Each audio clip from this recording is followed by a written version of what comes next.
Today we will continue our discussion from wherever we ended last time. It was just how do you do the measurement of the ranges, right? Using this wireless modality or the using an RF transmitter and receiver.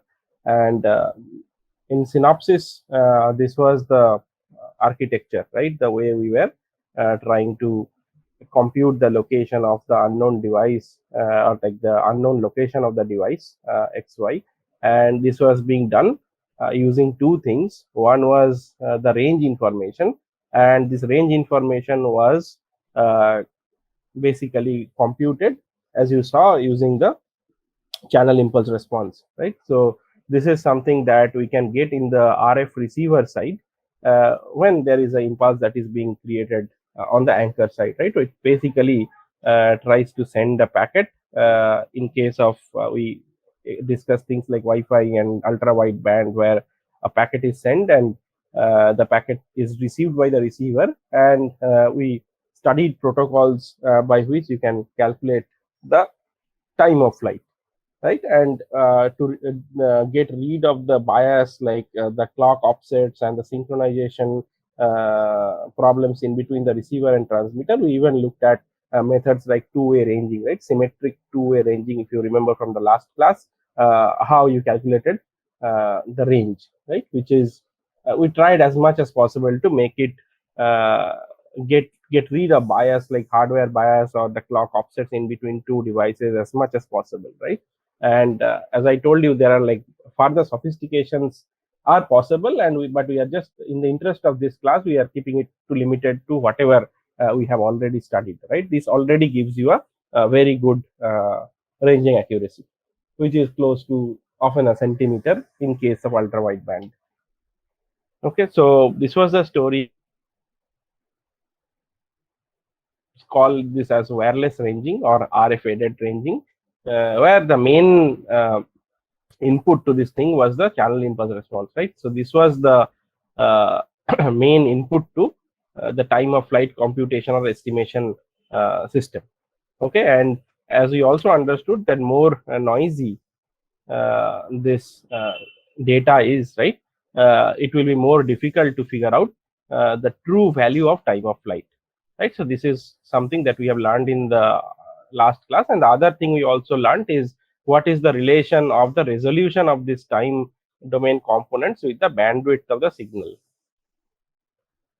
Okay, bandwidth of the signal that is used for the communication in between the RF receiver and the transmitter, right? So higher the bandwidth of the signal, you will have more granular time domain components, right? You will have more samples per second here. So higher the granularity or more number of uh, time components you have per unit time, you will basically have a higher resolution in deciphering the ranges, right? So and if you have a lower bandwidth, some of them will be kind of merged, right? You'll have an entire coarse grained division of this timeline, right? So in this case, your uh, the range resolution itself will be kind of limited, right? Compared to if you have a signal that has a high bandwidth, right? So this was something that we discussed extensively, and also the two-way ranging protocol. So, and the other thing is, we also need information about the anchors. So, I call it calibration information because this is a part of calibrating the system, right? You need to know where the anchor locations are, and this is often one time, right? If you have static anchors which are deployed in the area where you want to install in this localization system, which could be a shopping mall or an airport. These are like some common examples of public spaces where people might need localization. You might calibrate that entire area, and you know this is the x, y, z coordinates of the beacons of the anchor that you are placing on the wall or some fixed location, right? So that information would be required. Okay, and then we also understood that how the simple system works, right? How do you get these noisy ranges and solve this sort of the range equations, which is an optimization problem that we also discussed while discussing about the GPS and like last class, that how do you come up with an estimation of this xy, right? So if your true location is xy, what you will get is an estimate of x and y, right? So it's not, so this, if this is your true location, this is your estimated location. Okay, and we often look at things like what is the expected error, or the error. We study the distribution of this error, right? If you look at the absolute distance in between the true location and the estimated location, right? You can study the distribution of this error, right? Which is sort of often of interest in a localization system. So distribution of this error. So this is something which we often refer to as location error, localization error. Okay, so we are interested about, let's say, the median localization error or the 95th percentile of the localization error and so on. Okay, so far so good. We were using time of flight, and you are now completely comfortable with this thing, right? You have these 4 anchors, you have the, or 3 anchors in case of 2D. The calibration information is present. You know how to do this two-way ranging and get the time of flight, and you can get the value of location of the device. Okay, so this much you have understood, and you basically have a good idea then in that case to have a naive implementation of a localization system in case all this information is provided to you. Okay, so now let's look at other variations to this problem, or how do you scale this system, and like other engineering artifacts that could be associated with this. Okay, so what was happening here is, in case of this system where I am whatever I am showing here, let's say this anchors, right? By anchor we often refer to the infrastructure, right? Because I said the anchors are often deployed statically within all these campuses and buildings. So we normally delegate that to the infrastructure, right? So whenever I say device transmits and infrastructure receives, is the device sends some kind of information out, right? Some beacon or some message out, right? And anchors that are installed receives, right? That's what I mean by infrastructure receives. Okay, so this is a little variation of whatever we did last time. So whatever we did last time was that both of them transmit and receive, because this was a two-way exchange of packets, right? But in this case now, what we are trying to do is, this is only the device that transmits, right? The anchors do not transmit. Okay, so the anchors are just lying there passively listening, and the device, or this is the IoT device where I am supposed to compute the location of, right, where of whatever location is this red device is at, right? So this device sends out some signal, or like basically sends out some message, or broadcasts this message, and then all the anchors receive them, right? It's not just 2 anchors, but it could be as many anchors who are there, right? Whoever could listen in the same wireless medium. Okay, and they will receive the same packet and then compare these timestamps. Okay, so now if you want to compare the timestamps and across the anchors, what is the thing you need across the anchors? You need time synchronization. Okay, so you are basically sending a message, let's say at some time, arbitrary time, right? And then you are receiving that message at some time, let's say let's say T2 in case of anchor 2, and T1 in case of anchor 1. So if you want to have any comparison in between T1 and T2, the first requirement is that T2 and T1 has to be calibrated using the same source, which means that all the infrastructure side receivers have to be time synchronized, right? That is what I have written. Okay, so this is one thing that you have to keep in mind. Okay, so what we are trying to do here is, we are not having multiple exchange in between the receiver and the transmitter the way we did in case of the two-way ranging, TWR, and time of flight. In this case, we are doing one thing: the device simply does one broadcast, that's all. right? So we are saving time. We are not having multiple packet exchanges, because that is simply scaling down the speed of the system. Okay, so instead of having one packet exchange, let's say we are having 4 or 5 packet exchanges to compute one range. So we are trying to see how to make it faster. So what we made only one transmission, and that was received at T2 and T1.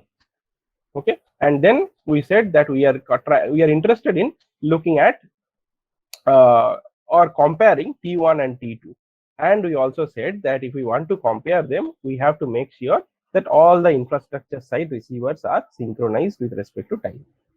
And reliable wireless time synchronization is difficult, right? So often these anchors have to be synchronized using a physical wire. Okay, because when you talk about synchronization, and again this is still in wireless, this always becomes a chicken and egg problem. Okay, so often in the industry, right, whatever systems try to use this kind of philosophy in implementing the localization solution, they will try to run like let's say an Ethernet cable or some kind of a physical wire connecting all these devices, and the clock could also be shared, right? So it is going to be using the same clock to synchronize all of them. Okay, and instead of 2, you can have actually n number of anchors. Okay, so now as you can understand, right, T1 and T2, since they belong to the same clock, you can say virtually. So what we can claim here is that there is a lot of all the computation will have to take place on the infrastructure side. So the transmitter is going to can save a significant amount of battery, because it is just going to transmit, and it's not always going to keep itself on, because it's not receiving any message, right? It's always transmitting and then going to sleep.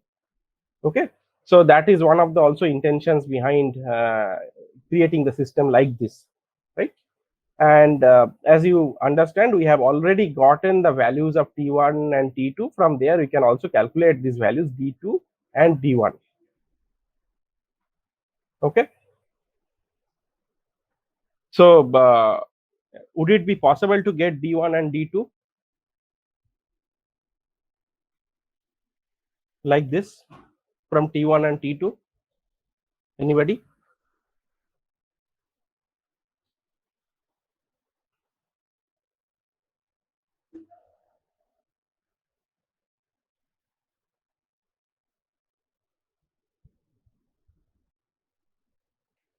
So we are getting T2 here, right? So we said that we were calculating some time T2 in anchor 2, and we were calculating some time T1 in anchor 1, right? And then I was asking, and then we also knew that anchor 1 and anchor 2 are all time synchronized, right? So T1 and T2 are all in comparison to the same clock offset, right? So what my question is that by getting this T1 and T2, would it be possible to get D1 and D2? Yes, sir. Using the light speed, we can find it, sir. The distance, sir, but it also depends on obstacles. A basic formula, sir. I remember distance traveled equal to time divided by time. Sorry, there is a physics formula to calculate the time and distance, sir. T equal to I forgot it. One second, sir. I'll recollect it. D by C. Yeah, actually my network connection is very poor, right? Either on my side or your side, I'm not able to hear much. Sir, yeah, I let me it give me depends the, on obstacles. Tell me. Yes. Let's say there is a wall, the speed of light changes, so the distance estimate will be wrong. Okay. Okay, let me give out the answer, right? It doesn't depend on obstacles or anything. No, it's actually not that, right? It's basically, if you want to calculate D2, the T1 or T2 has to be calibrated with respect to the synchronization source which is in the device. Yes, sir. Okay, so what I have shown you or discussed, right, the synchronization doesn't take place using the device's clock. The synchronization takes place only across the anchors. So it is never possible to find out D1 or D2. Okay, does that make sense? Yes, sir. It Yeah. is okay. So is my voice clear and continuous? Yeah, I'm your kind of voice now is clear, confused sir. about that itself. No, your voice is clear, sir. Okay. It is Yes, sir. continuous. Voice is clear, but I think there is Okay. some lag. Yeah, I mean there is like some delay, I think, in the system today. Okay, so D1 and D2 are like impossible to find in the setup that I have mentioned right now. So only thing that is actually possible to calculate is this, right? So what is possible to calculate? T1 minus T2 you can do, because T1 and T2 belongs to the same synchronization source. So these are all synchronized times. So if you take T1 minus T2 into C, this will be D1 minus D2. But you can never get D1 and D2 individually. Okay, so this is what is known as time difference of flight, not time of flight. So T1 is not equal to the time of flight 1, and T2 is not equal to the time of flight 2, right? So, but what we are having here is T1 minus T2, right, will be equal to time of flight 1 minus time of flight 2. Is this thing clear? Because they are all with respect to the anchors are all synchronized with respect to the same source, and let's say whatever clock offset exists in between the anchors and the device will get cancelled off. Okay, and this is one short thing, right? The device only sends one message. There are no multiple messages, only one message is being received, right? So this is like you are standing here and you are shouting, right? So and then two different persons hear you at two different instances of time, right? This is the analogy that I can put. Okay, so now my question is, earlier what we saw is that if you know the, let's say, the anchor location, right, and you know what was the range of the device from the anchor, right? So this was describing something like a circle, right? You can say that the locus of the IoT device could be anywhere on this circle, right? Because you knew that the distance is rho, or some distance is r. So in this case, you know that the difference of the distances is constant. Okay, so now you know that T1 minus T2 into C is equal to D1 minus D2, which is some value, right? Which could be some value, let's say 5, which means that the path that the signal takes from the device to anchor 1 is greater than the path that the signal takes from the device to anchor 2 by certain meters, right? 5 meters, 10 meters, and so on. Okay, so now my question is that what will be the locus of the point? What will be the, so in this figure I have drawn, Rx1 is one anchor, Rx2 is another anchor. Sorry? Ellipse. Okay, any other answer? Sorry, sir. Hyperbola. Yeah, I mean it is an ellipse if you have the Yes, sum sir, as a constant, right? You have yes, sir. so if you, it's not the difference. Okay, so you can simply, I have done a simulation just to show you, right? So if you do have D1 minus D2 is equal to 8, and I do change the values of D1 and D2, right, you can trace out the locus, right? It's a simple thing that you can do at your, like, you can simulate this. Okay, so it is a hyperbola, and now the equations are different, right? Earlier we were trying to look at the Euclidean distance minus the range that you have measured, and you are trying to minimize the sum of them. So now in this case we are having two Euclidean distance and we take the difference of them, right? So let's say D1 minus D2, we are trying to take the difference of them, which describes, right, the set of all points satisfying this equation will lie on this hyperbola. Okay, and now instead of 2 you have let's say 2 more of these receivers. You can get, let's say, another set of another hyperbola, and then by solving them you can see that the intersection point of these two hyperbolas, as I have shown in this picture, could be actually found out, right? And this optimization problem will be a little bit harder, right? Like in terms of solving, not in terms of the equation itself, right? But in terms of the solution, the optimization will be a little bit harder compared to what we did in case of multilateration, but it does converge, right? And also it is sort of dependent on the fact how much of noise is being introduced to the system. In case of multilateration, it did it could sustain more noise, but in this case the sensitivity to noise is a little bit more, right? And there is a lot of chance that you do not get a correct solution. Okay, so but this is a standard technique, right? That's how time difference of arrival is used. In short, we call it TDOA, right? Instead of TOF, which is also known as time of flight or time of arrival. So instead of that, here we are using time difference of arrival, TDOA. Okay, and so instead of time difference of arrival, you can also think it's a difference in the distances of the ranges, right? So it's a difference in ranges rather than the ranges, which can give you these two nice hyperbolas, and you can find out the solution by solving the intersecting point of them.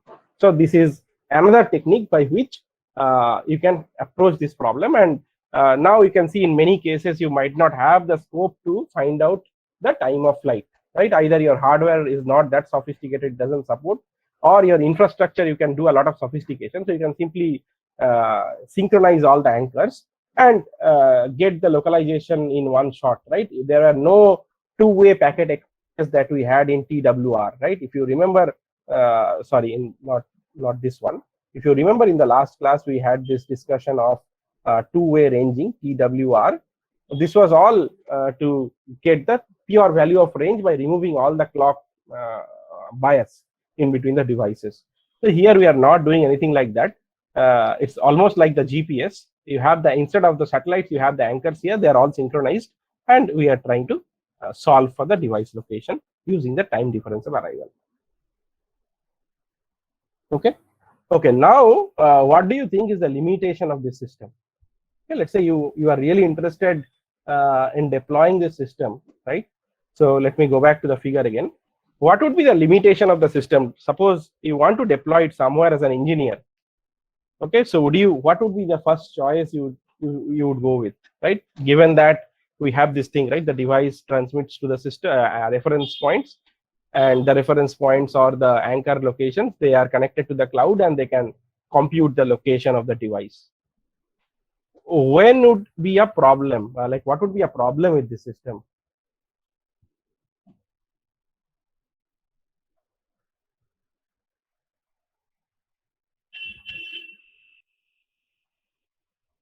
Nobody?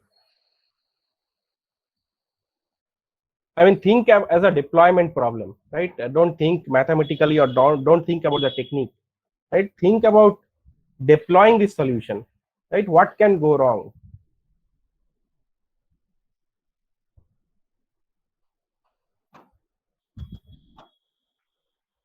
So Okay, maybe so, the real-time response in terms of like the delay. No. So for a given device, it's, let's say there's a real-time response, right? I'm trying to say that, let's say that whatever I have told you is a black box, right? Let's say this works. What aspect of this is going to bug you?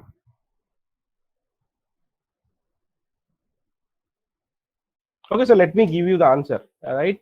So what happens in this case? If you have like too many devices, right?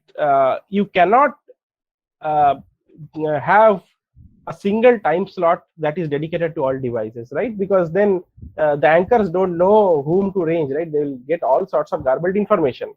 So then you need to have a very orchestrated, time scheduled MAC protocol, which is going to arbitrate the medium to different devices, right? So you talk in slot number 1, this guy talks in slot number 2, this guy talks in slot number 3, and so on, right? This guy talks in slot number I, and you have for all the end devices in the network, you have to clearly create slots, right? And whenever you talk about slots, again there is a problem of synchronization, because none of the devices will have a sort of their clocks will drift, and they are not synchronized to anything.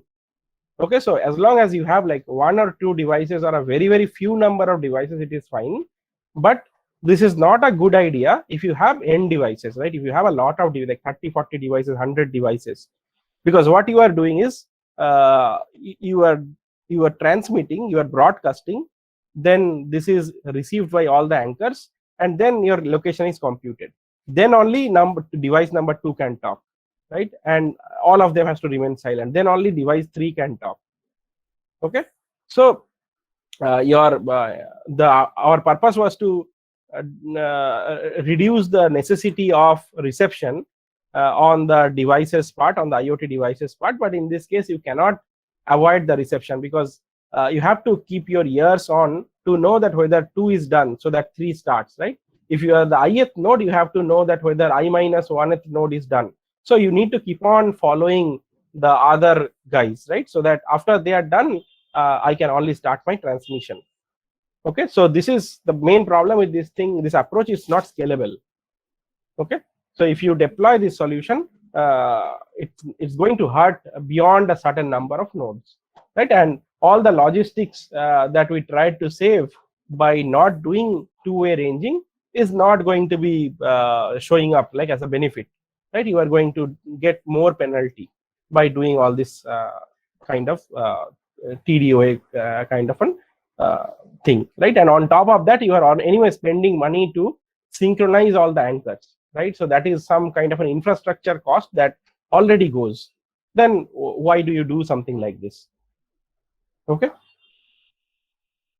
so if we just change the transmission, because anyway earlier you were leaving the device also to receive, right? Apart from transmission, let's say we just try to restrict the broadcasts only from the anchor side, right? Earlier we were trying to do the device broadcast a message to the anchors.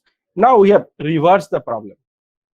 Okay, so now all the computational overhead comes to the IoT device. So right, earlier we were trying to do zero computation. The only computation that the IoT device was doing is just broadcast a message and go to sleep, right? But currently what the devices are doing is it is actually trying to compute the path, like time difference of flight, right? To the TDOA, or the time difference of arrival. It is actually getting computed on the device, and the device itself is trying to calculate its own location. And note that all the timestamps that will be present on the anchors, like anchor 1, anchor 2, anchor 3, and anchor 4, they will be all time synchronized. Okay, so this is very much like your GPS system, where you have millions of devices that have GPS receivers, right? And you are receiving the satellite broadcast simultaneously. Okay, so anchor 1 to anchor 4, they are all doing the broadcasts. Okay, and all of them, right? Even if you have a million devices, all of the devices are going to receive it. Okay, so that is a simple tweak, right? A simple thing that we are just putting the delegating all the computation load on the device. So you can scale up the system like this.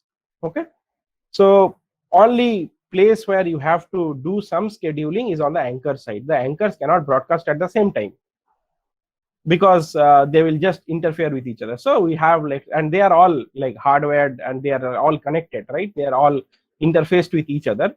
So we can, because they are all time synchronized, the anchors, so we can create a schedule that, okay, in slot number 1, anchor 1 broadcasts, in slot number 2, anchor 2 broadcasts, in slot number 3, anchor 3 broadcasts, and in slot number 4, anchor 4 broadcasts, right?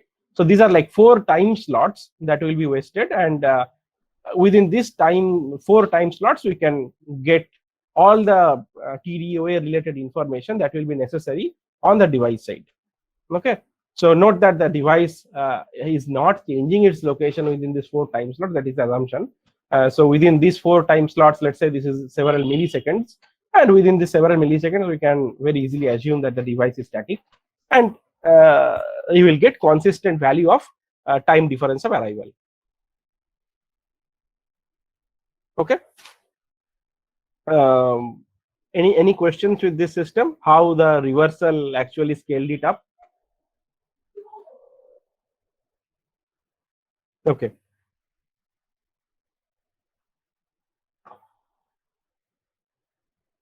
So as I told you, this is very much like the way GPS works, and any receiver in the vicinity, right, whoever is nearby, they're all going to capture the same like signal, right, because this was a broadcast, and anybody who is in the vicinity is going to listen to the broadcast. Okay, and the receiver will be able to deduce its own location. So that much of hardware capability or that much of computational capability has to be present on the IoT device, right? And if it just has a network interface, and if it doesn't want to do the computation, you can simply through a network interface push these values out to the cloud and or some other edge device which is going to do all the computation. Okay, because in that case the edge device will be more powerful, and it is going to process the data from multiple devices together, and it can run a routine to track all the devices in on the edge itself.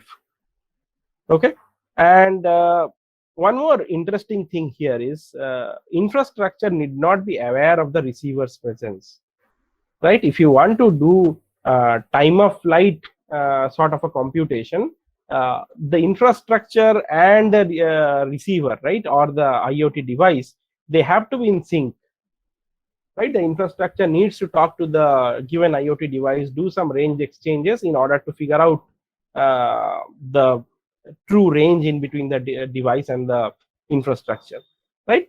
And but in this case, the method is so powerful that the infrastructure doesn't require to know any of this device's presence at all. It only thing it does is that they are all synchronized among each other and keeps on sending pulses every nth time slot, right? If there are n anchors, in this case, let's say if there are 4 anchors, so every 4th time slot, the anchor is just going to send out a broadcast. It is not required that how many there are, whether there are 100 or whether somebody comes in and goes away, nothing is important here. Okay, still it is going to work at the same rate. Okay, and one more nice thing that we can implement here is that certain receivers could actually be weaker, right, in terms of computation capabilities, and certain receivers could need a high update rate, right? What do you mean by update rate? This is the number of times the location is computed every second, right? Number of location estimates, right, per unit time.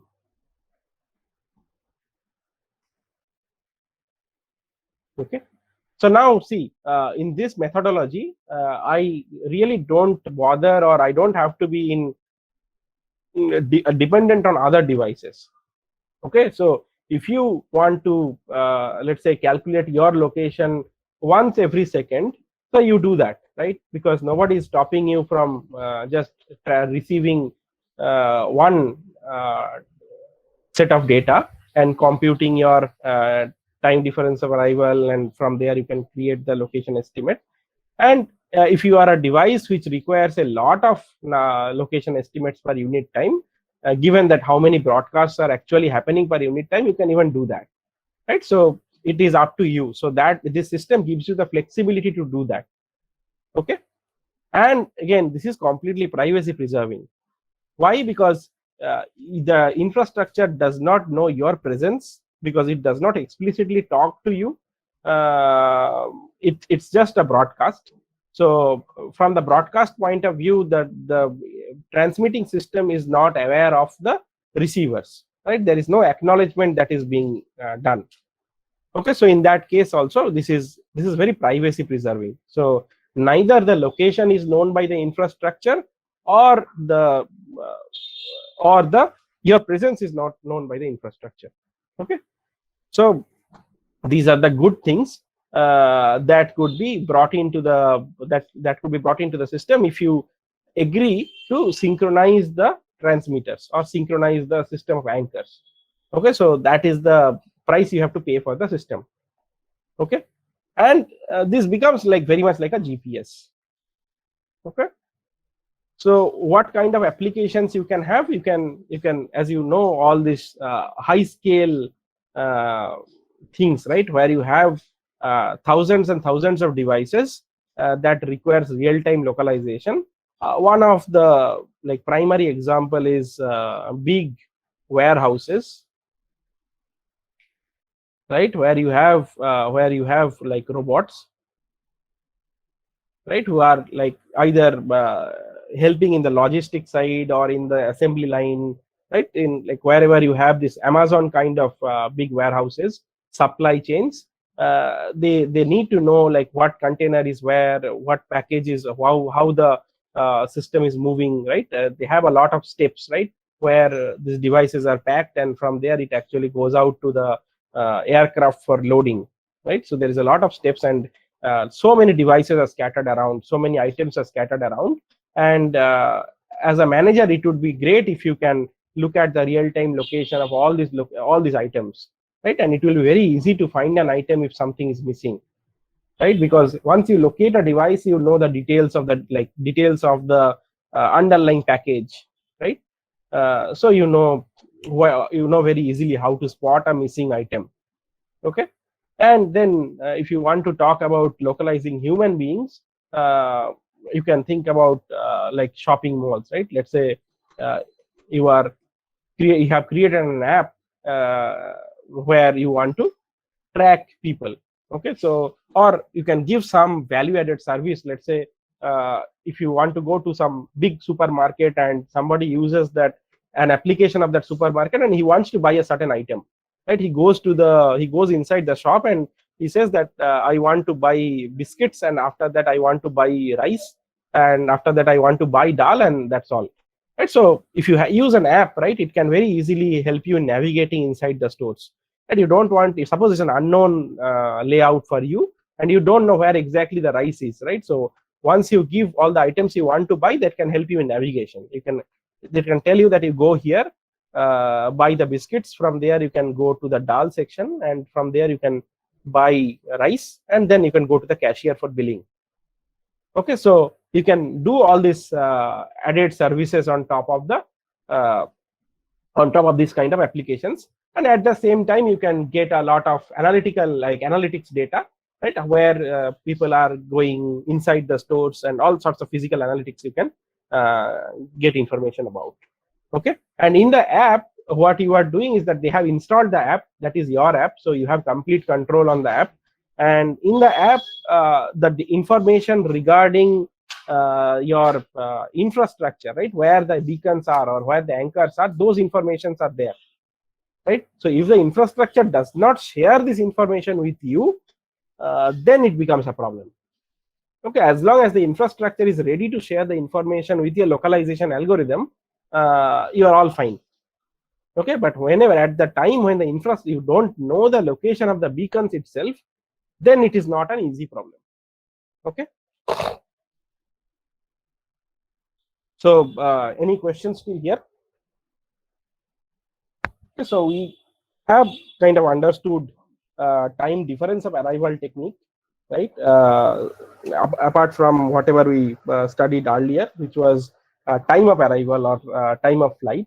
We knew how to compute that, and in this case we also saw that in case of if you want to avoid synchronization in between the device and the infrastructure, because they would likely be heterogeneous devices, right. So the device on the receiver side or the IoT device, that can come in any size and shape, right. It could have a high computation power, it can have a lower computation power, it might have even different energy requirements, maybe do not want to spend a lot of energy in doing localization. So it is up to the device's choice, right. So there is a lot of heterogeneity that could be present in the device side, whereas the infrastructure is all synced up and all sort of homogeneous, right. And in case of time of flight, as we saw, the the synchronization has to be done individually, right? Every device was syncing up with the infrastructure, getting the range, then doing the localization. In this case, as you saw, it was like one to many. Okay, so this was the primary difference, and the cost that you pay for this is trying to sync up all the devices together. Okay, so now can we have it today? Okay, so we spoke about the cost, right? The cost was in syncing them up, right? So what are the sides, what are the receiver needs? Ability to receive large bandwidth signals. Why? Because this is mostly for granularity of the time of flight. So it is like the granularity of the TDOA metric, right? So that's all why we need larger bandwidth signal, and this is related to the accuracy of the localization. Okay, and you need a good clock, right? As much as possible. And then on the transmitter side, if we want to do a time synchronization which is based on the a wireless protocol, it is better, right? So why otherwise you have to other option? What is the other option? Other option is to wear all the anchors, which is a costly proposition, right? If you want to deploy a localization infrastructure, ideally you should have all the protocols that are wireless, right? So you need to try to do the time synchronization in a wireless fashion. If you want to really not kind of depend on the wireless synchronization, you can do all the wired, but again, this is a mess, right? Because a lot of logistics has to be deployed, right? And in a practical situation, think about wearing all the anchors, right? This is really running like electric cables, right? From all anchor to anchor. Right? If you decide to change the location of one anchor, again that becomes a problem, because you have to again remove the wiring and put it in a different place. Okay, so we are always trying to see that if you can come up with a synchronization technique in between the anchors that is based on a wireless protocol. Okay, this is still not in a good shape, right? Still there could be mistakes in this, but it is something that is being actively looked at by many startups. Okay, this is one startup. They are very active in the UWB space. This is an East European company from Estonia. So they do all sorts of localization based services, right? And they do work on ultra wideband radios. And from their manual itself, right, why they choose still TOF instead of TDOA, right? Because TOF is very robust, right?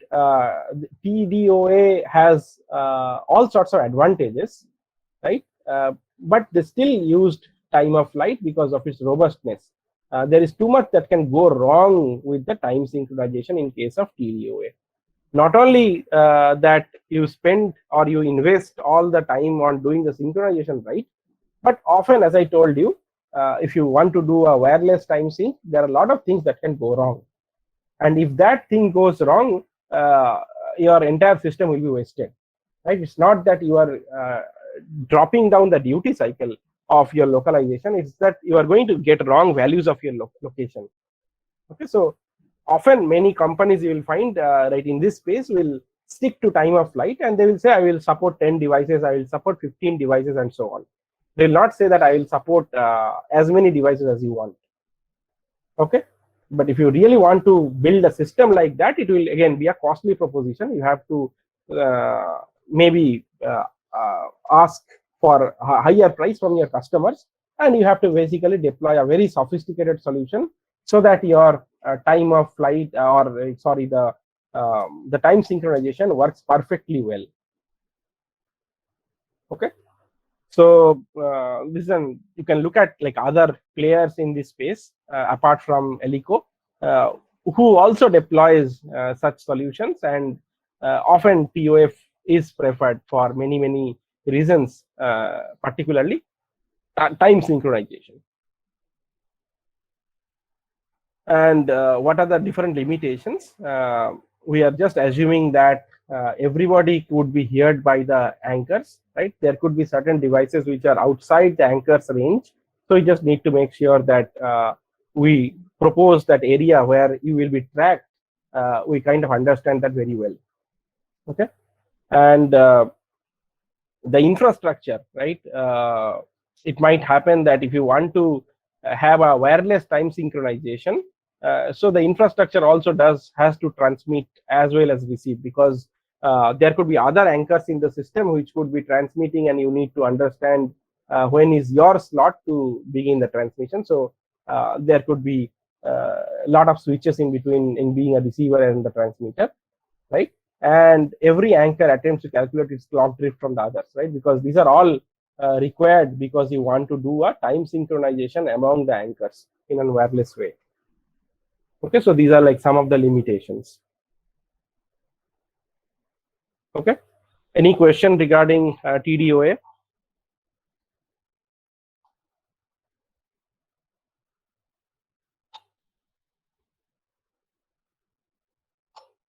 Okay, so the next thing is we have looked at all distance related stuff, right? We have looked at the distance estimation as well as the distance difference or the range difference. Okay, and we have seen that the distance metric was a very important localization primitive, and this has served us quite well. Okay, and the next thing is, what we add an extra component like an angle.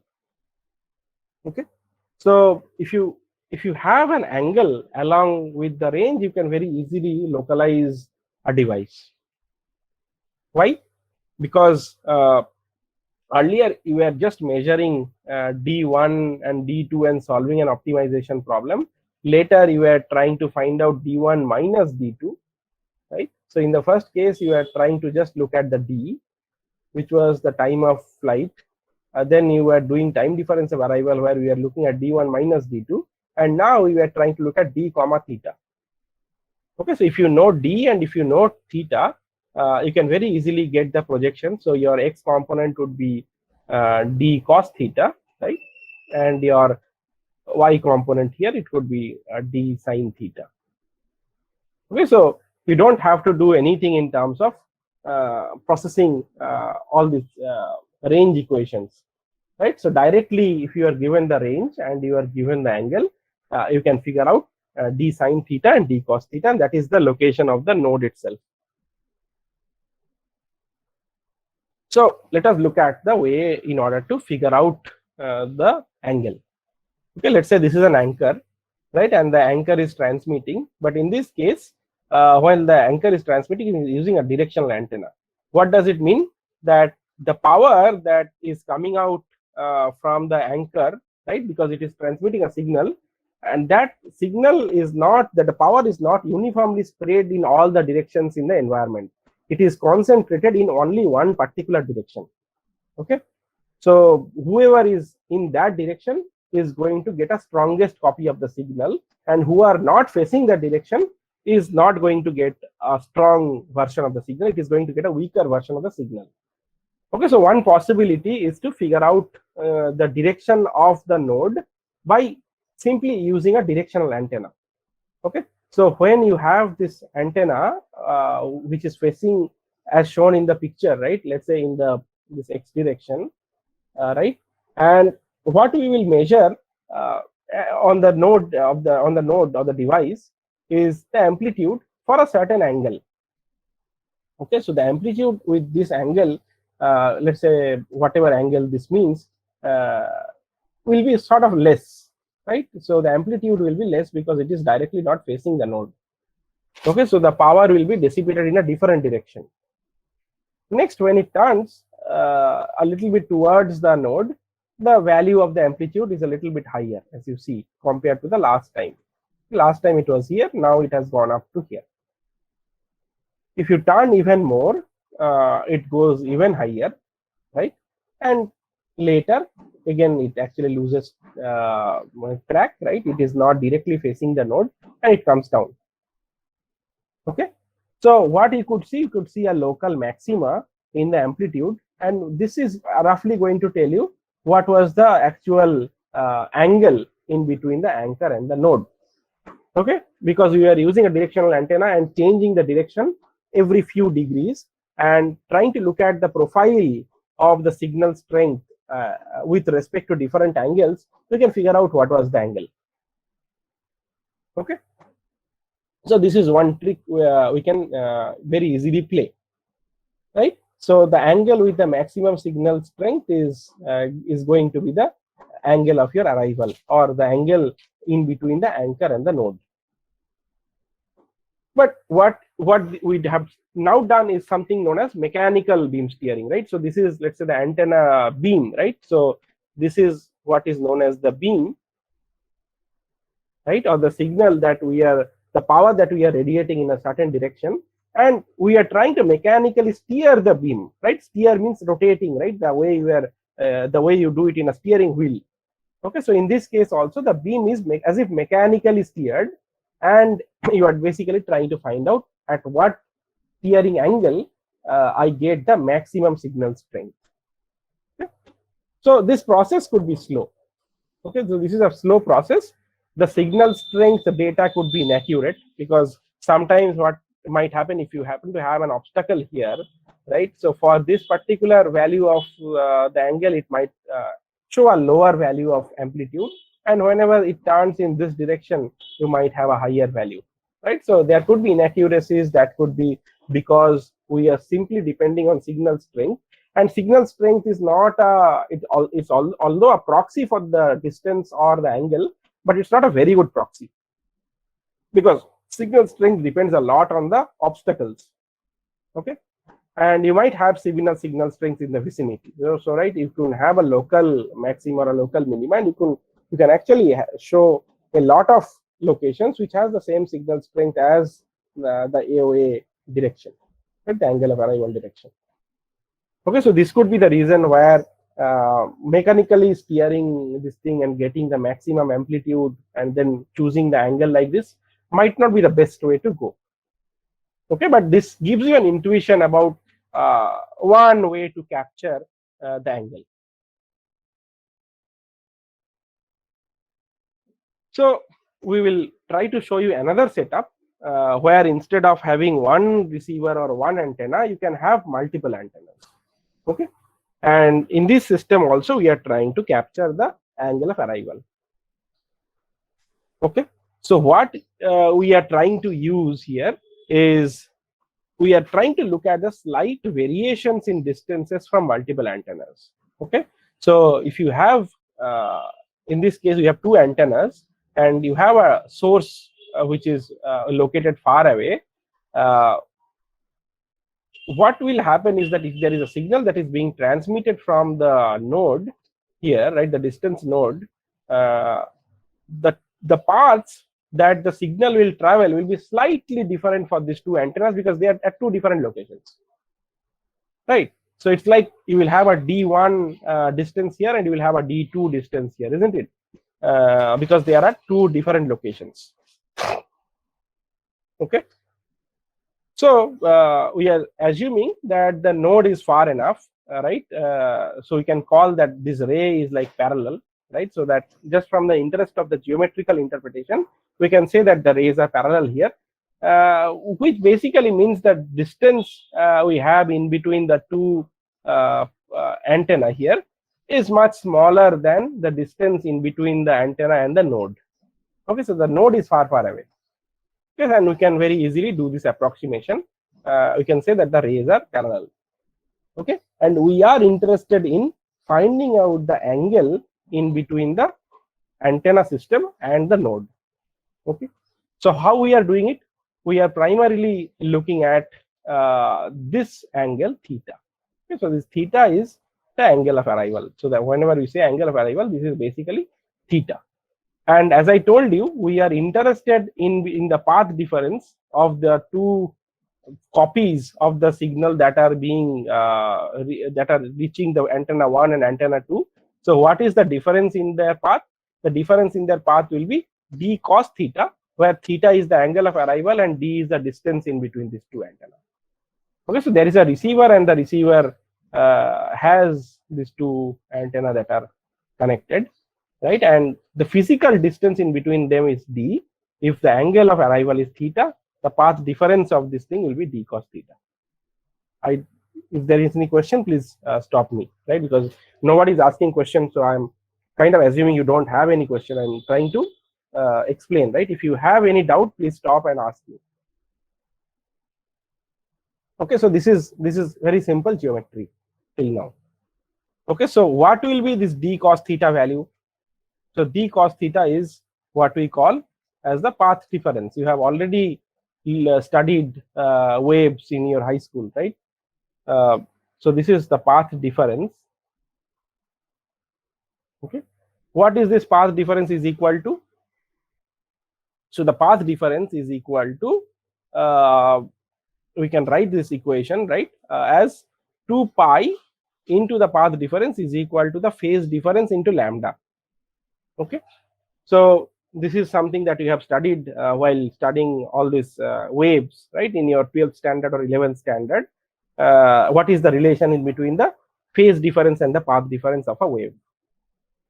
Okay, so in this case, the distance or the displacement in between these two paths is d cos theta. So 2 pi into d cos theta is equal to delta phi into lambda, where lambda is the wavelength of the signal and delta phi is the phase difference. So if this was reaching the antenna at a phase of phi 1 and this is reaching the antenna at as a phase of phi 2, delta f is basically phi 1 minus phi 2. Okay, so you are having one through here and you are having one of the things through here. This is reaching at phi 2, this is reaching at phi 1, and delta phi is nothing but phi 2 minus phi 1, right, or their difference. Okay, lambda is the wavelength and 2 pi into the path difference. So this is the path difference or d cos theta, and we are simply interested about finding out theta. So this is the mathematical or the geometrical construct of this problem. So now there could be three regimes, right? So if you stick to this equation, delta phi into lambda is equal to 2 pi into d cos theta, there are three things that can happen. So the first thing is that d can be smaller than lambda by 2. It will have one impact.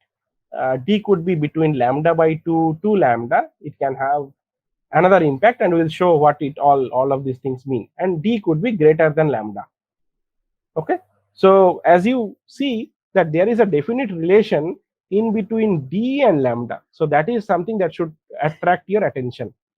So the distance in between these two antenna, how much we can keep them, right, that has something to do with the value of lambda, right? So what kind of signal we are using, it kind of tells you what will be the shape of the receiver, right? How the antennas will be all kept physically.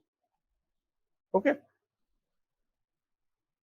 now let's say if your the first case is d is smaller than lambda by 2, so we write the equation and replace the value of d by lambda by 2 and use this lesser than equal to sign. Okay, so in this case what we get is delta phi, which is basically the phase difference, will be in between minus pi and plus pi. Okay, so if you get the value of delta phi, it will be very easy to figure out the value of theta, because d is known, lambda is known. Okay, so in this regime you will not have any ambiguity. Okay, so because as you know, the phase itself will wrap itself, right? The phase will become from 0 to 2 pi, and again it will start from 0 to 2 pi, right? After 2 pi it will again going to keep on repeating itself, right? So if it is if the delta phi is in between minus pi and plus pi, right, we do not have any scope of ambiguity, right? So we can very easily recover the value of angle of arrival, or we can very easily recover the value of theta. Okay, but however, in this case, let's say the delta by 2 and delta has the value of d. So the d is in between delta by 2, but it is lesser than delta. So we do the same exercise and replace value of d by lambda. Okay, so now d is in between minus 2 pi and plus 2 pi. Okay, so there will be some scope of ambiguity, because now we are saying that the delta phi could be either minus 2 pi, right? So we can say that which one is ahead of the other, right? Whether you have phi 1 greater than phi 2 or phi 2 greater than phi 1. So this is either minus 2 pi or plus 2 pi, right? Either one of them, right? But this can be very easily be resolved, because you know what is the from which direction the sound or the signal is coming from, right? So just using that information, and you have the information about the layout of the different antenna. So using this information, you can definitely know that which phi should be greater, whether phi 1 should be greater or whether phi 2 should be greater. Based on that, you can resolve whether it will be like negative 0 to negative minus 2 pi, or it will be 0 to positive plus 2 pi. Okay, so there will be still some ambiguity, but this can be resolved in the way I told you, based on what is the likely side of the arrival, right? Whether phi 1 is greater or phi 2 is greater. And the third regime is you can have multiple ambiguities where the distance is very large, right? The distance in between the two antenna is large, which is basically greater than lambda. So in that case, what will happen is, let's say even if it is greater than like 2 lambda, right? Instead of d, I have placed 2 lambda. So in this case also, you will see that it could be 2 lambda, it could be 3 lambda, it could be n into lambda. So in that case, you will see there is a lot of uncertainty that can happen. Okay, so and then there will be multiple ambiguities, right? You cannot improve you cannot although the resolution will be improved, because this is something which is linked to your like geometrical dilution of precision. It's an analog of that, right? If you have the antenna which are like kind of separated out, it improves the resolution, right? But getting the correct value of the theta sometimes will be difficult because of the ambiguity with the phase difference. Okay, so if you have something which is greater than lambda, this is not a good idea. Okay, so ideally you should keep it smaller than lambda by 2. Okay, so you can even have instead of 2, you can have multiple such antennas, and this will basically just going to improve the resolution of the system, or going to improve the error of the error characteristics of the system. Okay, and this is a real example where like an Amazon Echo Dot, where this kind of devices will have multiple microphones, right, which are basically receivers. Okay, and this will be used for tracking the direction of arrival of sound. Okay, so maybe this is another probably these are like receivers. Okay, so if you are talking from this direction, right, so Amazon Echo is going to figure out from which direction you are talking from. Okay, so the angle of arrival will be computed in such devices.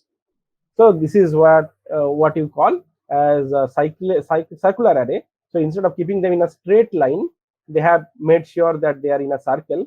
And if you know this distance in between the two antenna, or in this case the distance in between the two anchors D, right, you have to make it proportional to let's say lambda, right? It has to be ideally lesser than lambda by 2. So if you know the length of sound, wavelength of sound, right, at the frequency wherever human beings talk, right, you can very easily see that how many centimeters you want to keep, right? What is an optimal sort of gap in between the two microphones, so that you can very clearly resolve the angle of arrival. Right? So instead of keeping it straight, they have kept it circular. Okay, so this is often called a microphone array.